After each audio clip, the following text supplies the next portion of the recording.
नमस्कार। आज़ाद परिंदे चैनल में आपका स्वागत है। अपने इच्छित व्यवहार को हर दिन किए जाने वाले कार्य के साथ जोड़ना ही इसकी कुंजी है। एक बार आप इसके बुनियादी ढांचे में महारत हासिल कर लेते हैं तो आप कई छोटी छोटी आदतों की श्रृंखला को एक साथ क्रमबद्ध कर सकेंगे। इससे आप उस स्वाभाविक गति का फायदा उठा सकेंगे जो एक व्यवहार से आकर दूसरे की ओर बढ़ती है। यह डिड्रो इफेक्ट का सकारात्मक पहलू है। सुबह की आपकी आदतों को क्रमबद्ध करना इस प्रकार लग सकता है। सुबह कप में कॉफ़ी बनने के बाद मैं 60 सेकेंड तक ध्यान के लिए बैठूंगा।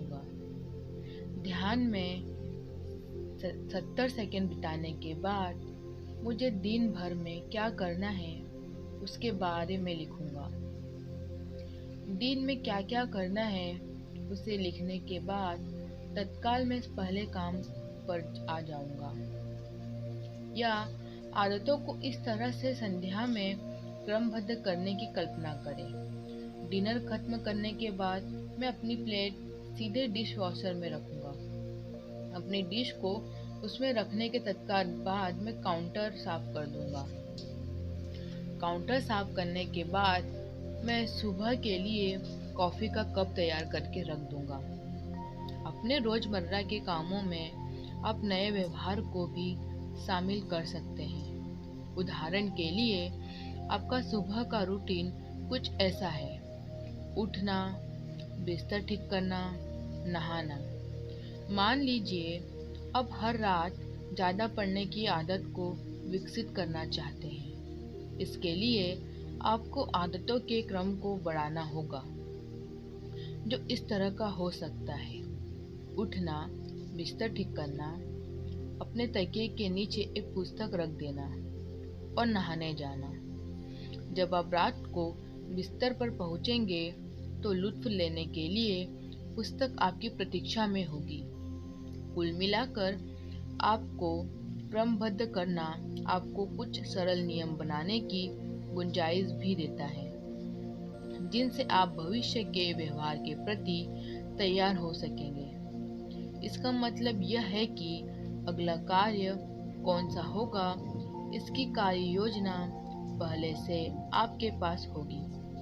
जब आप इस तरीके के साथ सहज हो जाते हैं तो आप सामान्य आदतों को क्रमबद्ध करते हैं, जो उपयुक्त परिस्थिति में आपका मार्गदर्शन करती है।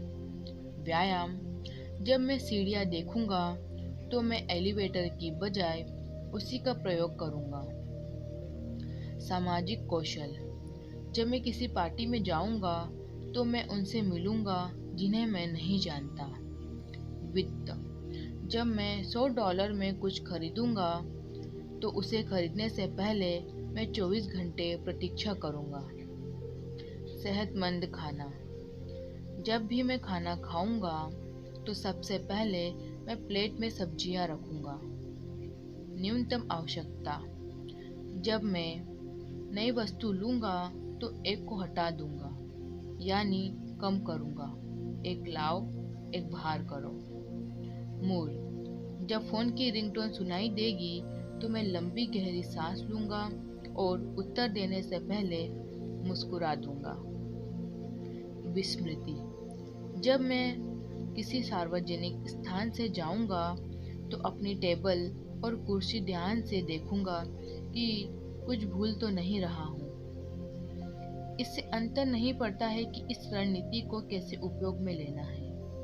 सफल आदत क्रम बनाने का रहस्य सही संकेत को चुनने में है। व्यवहार के लिए समय और स्थान का विशेष उल्लेख करने वाली क्रियान्वयन की मंशा से अलग आदतों के क्रम में समय और स्थान निहित रहते हैं। कब और कहाँ आप उस आदत का उपयोग अपने प्रतिदिन के रूटीन में करना चाहेंगे, इससे बड़ा फर्क पड़ेगा।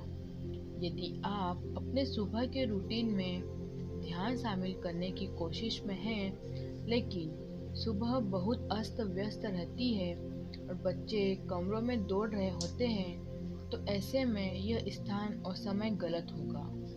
इस पर विचार करें कि आप ध्यान में कब सफल होंगे। खुद को यह न बताएं कि आपको यह आदत बनानी है, जबकि आप किसी अन्य आदत के साथ जुड़ सकते हैं। आपके संकेत में उतनी ही आवृत्ति होनी चाहिए जितनी आपकी इच्छित आदत में है। यदि आप हर दिन की कोई आदत बनाना चाहते हैं, लेकिन आप उसे उस आदत के रूप में क्रम में रखते हैं, तो आप हर सोमवार को ही करते हैं, ऐसे में यह सही चयन नहीं माना जाएगा। धन्यवाद।